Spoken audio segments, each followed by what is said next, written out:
Nesse vídeo nós vamos fazer análise do exemplo 6 do capítulo 1 do livro Economia Matemática sem Cálculo.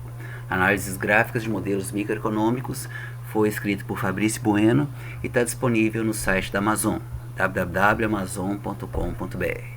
Bom, então vamos ao enunciado.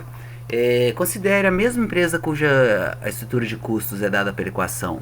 É a mesma empresa do exemplo anterior, do vídeo anterior. O custo, né, baseado na quantidade, é a quantidade ao cubo, menos 12Q ao quadrado, mais 60Q, mais 120. Considere que sua função de receita é receita com base na quantidade, é 50 vezes Q, menos 0,5Q ao quadrado. A diferença, por exemplo, anterior, é que nós não temos mais uma função de primeiro grau, e sim uma função de segundo grau. Teremos uma parábola aqui. Então tá, vamos copiar lá para o GeoGebra essas funções, certo? Inserir aqui a função de custo e vou inserir a função de receita. Lembrando que no GeoGebra a gente tem que pegar as vírgulas e transformar em pontos, né? Então, se eu não converter aqui, ele não vai aceitar. E por fim, vamos trabalhar com a função de lucro, né, que é o que nos interessa. Vai ser o que? A receita menos o custo. Bom, aqui não deu para ver nada ainda, né? Se eu diminuir o zoom também não vai adiantar muita coisa, certo? Eu vou fazer o que? Eu vou converter a escala para 1 por 50.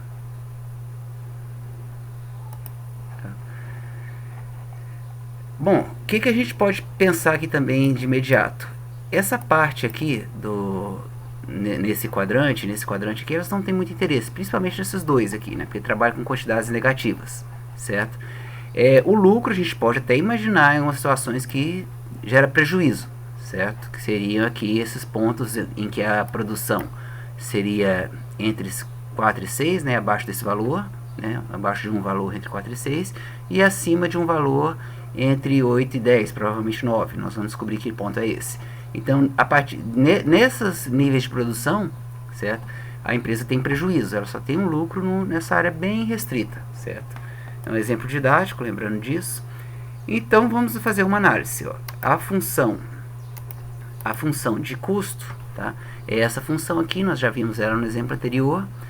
A função de receita parece que é uma reta, né? Mas se eu tirar o zoom, vocês vão ver que é uma parábola, uma longa parábola. Por isso que ela não cabe lá na área que nós estamos exibindo, certo?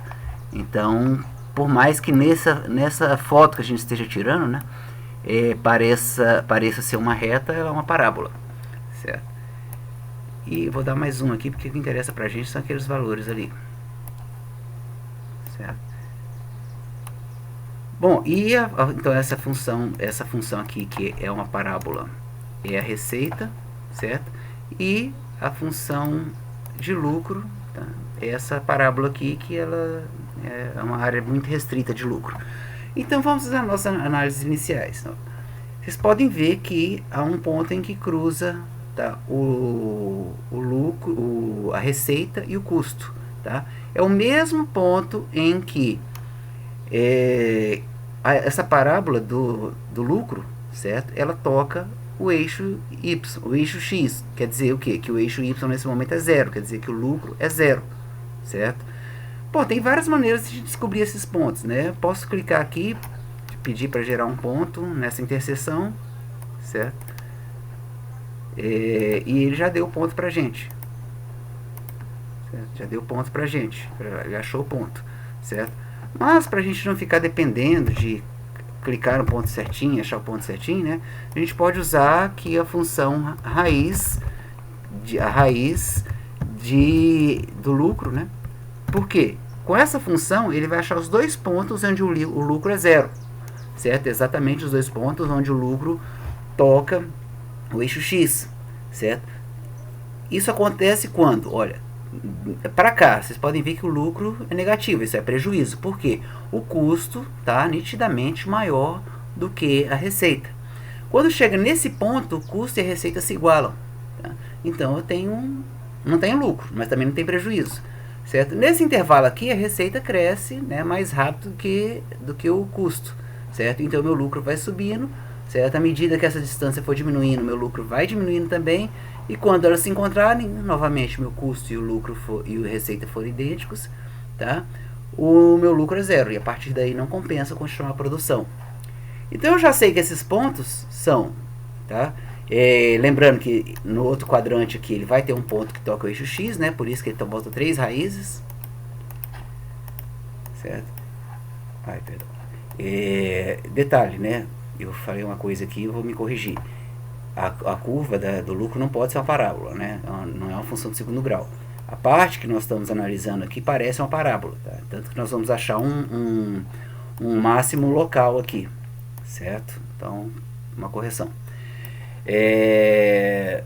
Bom, então o que acontece? Nós sabemos esse intervalo aqui, ó, 5,26 e 8,83 é a área onde você ou não tem prejuízo ou tem lucro, né? Se está exatamente nesses pontos, você não tem prejuízo, mas também não tem lucro. Se está no intervalo entre esses pontos, você tem lucro, certo? Como é que eu posso descobrir o valor desse lucro? O valor máximo desse lucro, né? Eu posso usar a função máximo, certo? Da função lucro, entre os pontos 5, tá? e 9. Eu vou usar pontos discretos, né? Porque a gente supõe que o nosso produto ele não é contínuo, não é uma medida contínua, e sim discreta. Então, olha lá, ele achou o ponto E, certo? 7,2, tá? Novamente ele pegou em escala contínua, certo? É uma grandeza contínua, e o lucro nesse ponto é 30,91. Se você falar assim, eu quero saber já arredondando, né? Então eu pego o lucro no ponto 7, tá? Ele é 30,5. Posso tentar também o lucro no ponto 8? Sim, provavelmente vai ser menor, certo? 24. Então, assim, a gente descobriu aqui várias coisas. A área em que a produção compensa, né? Não compensa produzir menos de 5 itens, e não compensa, nesse exemplo, produzir mais do que 8, né? 8 ou 9, certo? Aqui foi 7, na verdade, né? Não compensa produzir mais que 9, certo? Mas o lucro máximo eu vou ter em 7, certo?